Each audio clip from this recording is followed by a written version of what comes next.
Ju përshëndes përsëri të nderuar shikues, jemi në hapësirën e të ftuarit. Tani kam mbritur në studio kolegu Erl Murati, me cilën do të jem në një bisedë për minutat në vijim. Erl, përshëndetje, mirë se erdhe. Përshëndetje, kënaqësi. Do doja nisja bisedën me protestën e opozitës, protesta e ditës së djeshme, e nisur rreth orës 18:30 minuta deri pra rreth 3 orë proteste. Çfarë komenti, çfarë analize i bën kësaj proteste ditës së djeshme?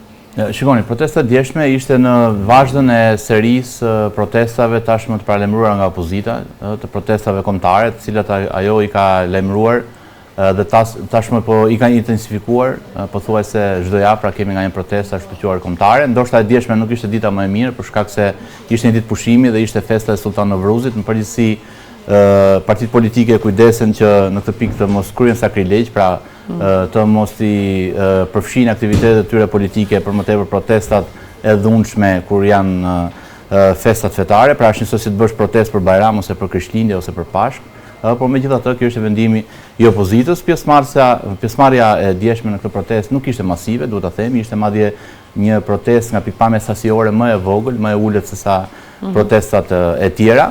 Por në përgjithësi duhet të thënë që protestat janë mirëpritura, tregojnë që për demokracinë, pra ka një lloj, po themi, reagimi të opinionit publik, i cili shpreh pakënaqësinë dhe del proteston në rrugë. Pra protestat si qëllim vetvete, unë do të thoya që janë pozitive, se tregojnë reagimin e publikut, e një pjesë të shoqërisë, por nga ana tjetër në raport me pritshmëritë që ka vendosur protesta e Partisë Demokratike ose po themi seria e protestave, kalvari i protestave, po themi objektivi nuk është të përmbushur absolutisht, madje duket që gjithmonë më shumë largohet Partia Demokratike dhe opozita nga objektivi. Objektivi i protestave tashmë është i shpallur, largimi i kësaj qeverie, krijimi një qeverie teknike që do të mundsonte sipas tyre zgjedhje të lira dhe të ndershme. Sigurisht që largimi i Ramës, largimi i kryeministit në këto kushte duket të jetë mjaft i largët dhe në këtë kuptim do të ishte mirë që opozita në një farë mënyrë të bëjë një lloj ballafaqimi me ndërgjegjen e saj me të vërtetën dhe t'ia thotë këtë gjë opinionit publik. Pra kur lajmëron protesta kombëtare si ajo e djeshmja, të mos thotë që ne do ta hedhim Ramën në lan ose ky është kilometri i fundit ose ne do të shkaktojmë rrëzimin e qeverisë. Pra mjafton të shkosh, po themi, para kryeministrisë, të protestosh në mënyrë paqësore dhe të shprehësh mendimin tënd. Pra kur shpreh objektiva maksimaliste dhe më pas kur këto objektiva nuk realizohen, ti rrezikon që protesta të krijojë efektin e kundërt. Pra njerëzit të zbehen, numri i tyre të zvogëlohet dhe protesta të vijë gjithmonë më tepër duke u tkurrur. Po, kam diçka këtu, sepse e kam drejtuar këtë pyetje shpesh edhe me eksponent të Partisë Demokratike dhe përgjigjja deri diku me emër së përbashkët është po liderët zakonisht kështu flasin, apo e kanë, është karakteristike liderëve kjo. Në fakt është si të Shikoni, sigurisht që nga pikpamja e ligjërimit publik, liderët tentojnë që të japin, po themi, deklarata të forta, por nga ana tjetër njerëzit nuk janë budallënj. Për shembull, ky tok fjalëshi që ne do ta hedhim Ramën në lan, mua më kujtohet e përmendte fiks Lulzim Basha në protestat e vitit 2016.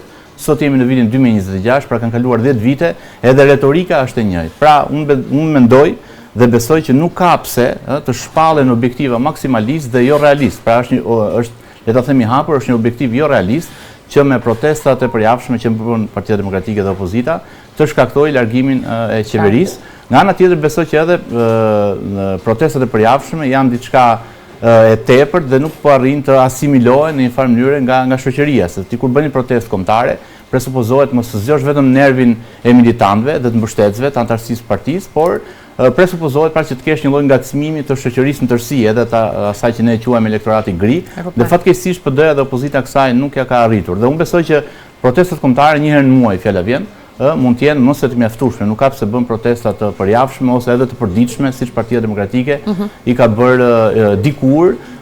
Unë besoj që ne jemi vetëm një vit para zgjedhjeve vendore dhe nuk mjaftojnë vetëm protestat. Mendoj që aksioni politik i Partisë Demokratike dhe opozitës, nëse do të jetë kompetitive në zgjedhjet e ardhshme, duhet të shtrijë dhe të parashikojë edhe masa të tjera, duhet të jetë një ofertë e besueshme, e cila vjen në radhë parë përmes një programi konkret të besueshëm, vjen përmes paraqitjes së individëve, të kandidatëve, por edhe të figurave përfaqësuese, të cilat mos jenë me hipoteka, mos jenë, po themi, me dosje të hapura, të jenë në akuzë ose të jenë në hetim nga spaku, vjen me individ mundësisht me njerëz të rinj, pra me figura të reja, dhe shoh që fatkeqësisht Partia Demokratike jo vetëm që nuk po hapet për individ të rinj, por edhe ato që janë nuk po quaj të ri, po mendim ndryshe ose mendim kundër, ka ardhur gjithmonë më tepër duke i mbytur këto zëra dhe kjo nuk është e mirë për opozitën tërësi. Le të mbetemi edhe pak tek pjesa e protestës, ra në sy flamujt gjerman.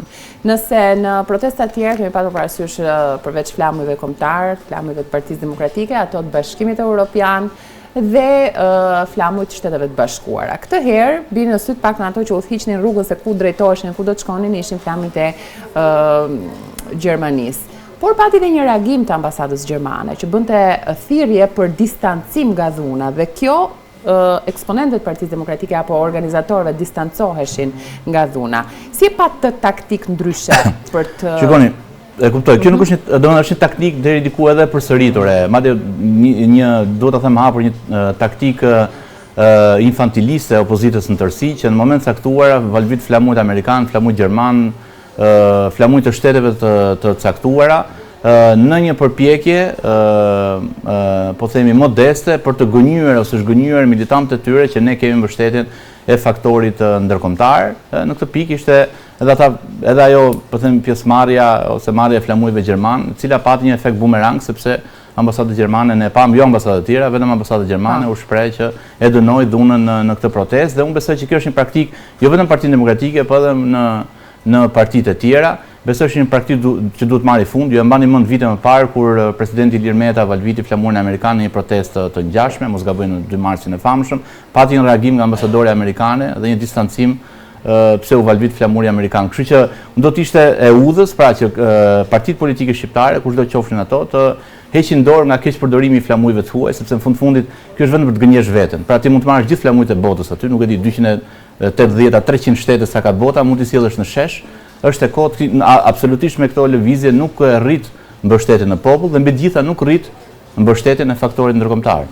Pra ka shumë kohë tashmë që asnjë ambasador i shtetit huaj nuk shkel në selinë e Partisë Demokratike dhe kjo është alarmuese, pavarësisht se Partia Demokratike ka marrëdhëniet e saj nëpërmjet disa eksponentëve, zoti Gjekmarkaj, zoti Bardhi, zonja Tabaku, zoti Kliçi, por edhe deputetë tjerë të Partisë Demokratike kanë kontakte në Parlamentin Evropian ose me homologë të tyre në disa vendet e Europës, por edhe të Shtetet e Bashkuara. Kjo është e pamjaftueshme nga pikpamja institucionale.